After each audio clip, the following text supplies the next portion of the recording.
So Racer Records put out a challenge: 7 artists who changed my mind.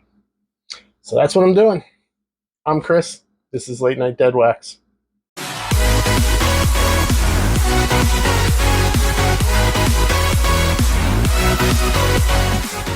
So 7 artists. 7 artists that I didn't get at some point in my life. And they put out a record, completely changed my mind.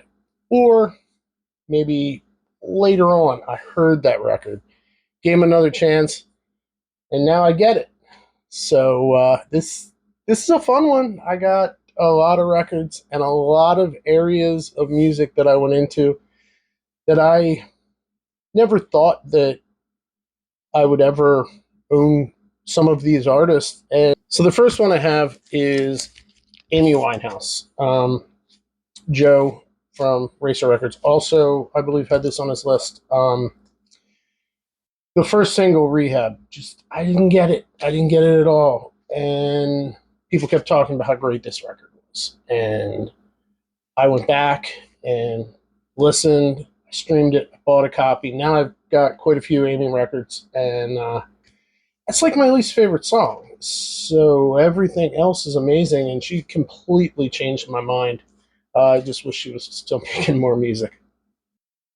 So this next one might come as a surprise. It's kind of embarrassing how long it took me to get into Nirvana. 91, I was still 100% metalhead, and grunge seemed to be like the opposite of everything I was listening to. So it took me a while to come around to all of it, especially Nirvana. Um, it was the acoustic MTV special that I was like, oh my God, these guys are really talented musicians. Maybe I should check them out. And I've been a Nirvana fan ever since. I mean, obviously, this is where it all started. But yeah, and just like Amy, I really wish we were going to get some more Nirvana, but definitely changed my mind. Like I said with the first two, it's very disappointing that we're not going to get any new music from them. And this next artist is the extreme opposite of that.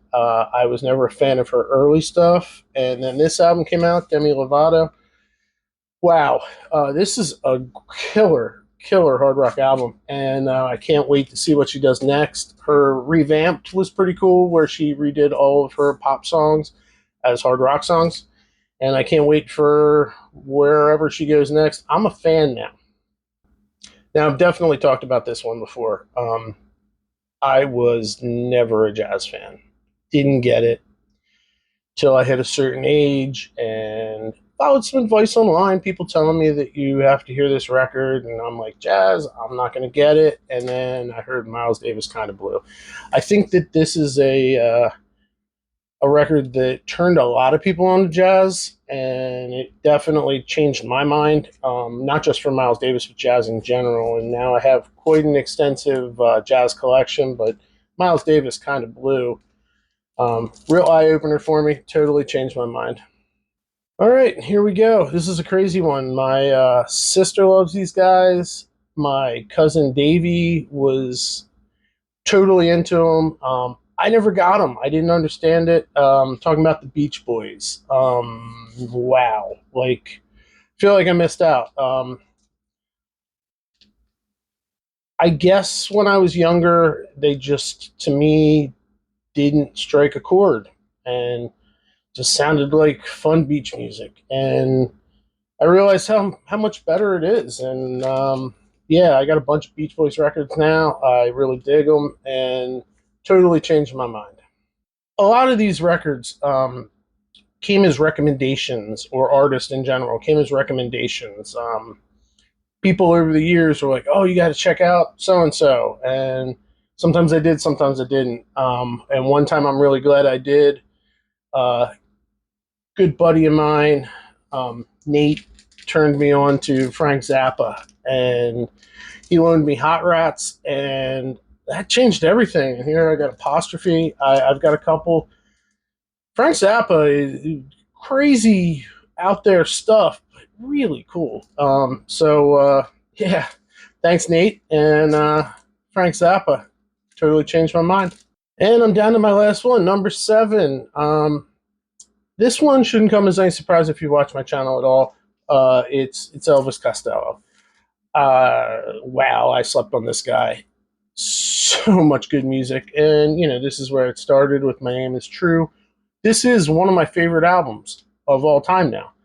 I picked it up on a recommendation, and I knew a couple of the songs. Allison was still played on a lot of the alternative rock stations on streaming and stuff. And well, that's how I ended up here. And this is a great record. I have like 9 or 10 now, and I know that I'm nowhere near all of the Elvis Costello yet, but I will, because what a talented artist. And it was one of those where if you give it a chance, look where it goes. And I mean, I became a Elvis Costello fan almost overnight once I got this record. So that's it. 7 records, 7 artists that completely changed my mind. This was a pretty cool little exercise.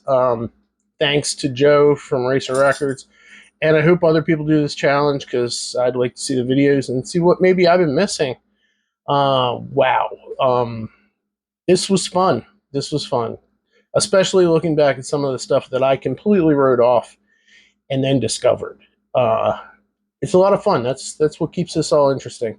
And that's all I got today. Thanks for watching. See you next time.